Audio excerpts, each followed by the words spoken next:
चुनाव के लिए 19 अप्रैल को पहले चरण का मतदान होना है और ऐसे में महाराष्ट्र की राजनीति में आए दिन नई हलचल देखने को मिल रही है। आपको बता दें कि पिछले दिनों प्रकाश आंबेडकर को लेकर खूब चर्चा हो रही थी। इन्हीं चर्चाओं के बीच सत्ताधारी पार्टी प्रकाश आंबेडकर को मनाने में लगी थी। हैरानी की बात तो ये है कि जब महाराष्ट्र में महायुति और प्रकाश आंबेडकर के बीच सीट बंटवारे को लेकर सहमति नहीं बन पाई, जिसके चलते आंबेडकर ने खुद को सत्ताधारी पार्टी से ही अलग कर लिया। राष्ट्रपति भवन में आज शनिवार को पुरस्कार कार्यक्रम आयोजित हुआ। इस कार्यक्रम के दौरान राष्ट्रपति द्रौपदी मुर्मू ने भारत के 2 पूर्व प्रधानमंत्री पीवी नरसिम्हा राव और चौधरी चरण सिंह को मरणोपरांत भारत रत्न पुरस्कार देकर सम्मानित किया। तो वहीं भारत में हरित क्रांति के जनक कहे जाने वाले वैज्ञानिक MS स्वामीनाथन और बिहार के पूर्व मुख्यमंत्री कर्पूरी ठाकुर को भी मरणोपरांत भारत रत्न से सम्मानित किया गया। 2024 लोकसभा चुनाव को देखते हुए कांग्रेस के प्रदेश सचिव अतुल सिंह ने ऊंचाहार के टीकर, अगाचीपुर, बिनवा, रायपुर, कितुली, माधोपुर से लेकर पूरे चौहान गांव में लोगों को होली की शुभकामनाएं दी। उन्होंने सभी गांव वासियों से लोकसभा चुनाव में कांग्रेस को मतदान करने की अपील की। साथ ही उन्होंने कहा कि रायबरेली की जनता चाहती है कि प्रियंका गांधी यहां से चुनाव लड़े। माफिया मुख्तार अंसारी के शव को आज उसके पुश्तैनी कब्रिस्तान यूसुफपुर के कालीबाग में सुपुर्द खाक कर दिया गया।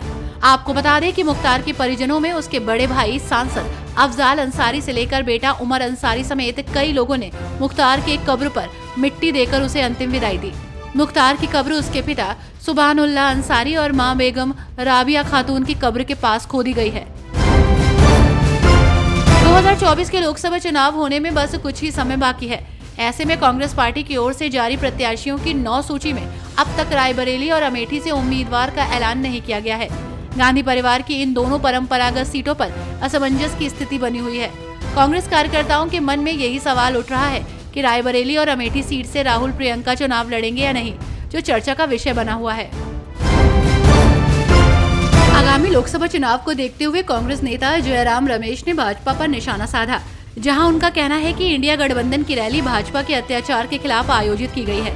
साथ ही उन्होंने ये भी कहा कि हमें हेमंत सोरेन, अरविंद केजरीवाल और कई अन्य लोगों को नहीं भूलना चाहिए, वो भी तब जब बीजेपी ने जांच एजेंसियों के द्वारा इन्हें अपना निशाना बनाया है।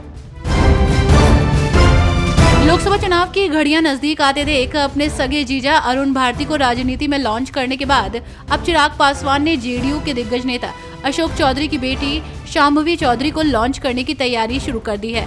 जी हां, शांभवी चौधरी समस्तीपुर लोकसभा सीट से चुनाव लड़ने वाली हैं। बीते 1 साल में उत्तर प्रदेश के 2 माफिया डॉन अतीक अहमद और मुख्तार अंसारी का अब खेल खत्म हो चुका है।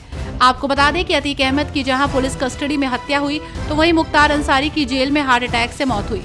हैरानी की बात तो ये है कि अतीक की पत्नी शाइस्ता के नक्शे कदम पर चलने वाली मुख्तार की पत्नी अफशान की तलाश में अब यूपी पुलिस जुटी हुई है।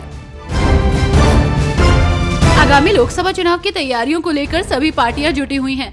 इस बीच राजस्थान के कोटा में हो रही पदाधिकारी और कार्यकर्ताओं की बैठक में तब जमकर बवाल मच गया, जब कांग्रेस ने कोटा बूंदी लोकसभा सीट से प्रहलाद गुंजल को अपना उम्मीदवार बनाया।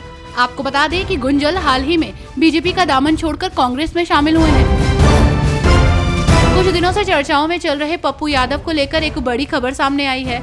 बिहार में पूर्णिया सीट पर कांग्रेस और राजद के बीच खींचतान थमने के बजाय और बढ़ती जा रही है।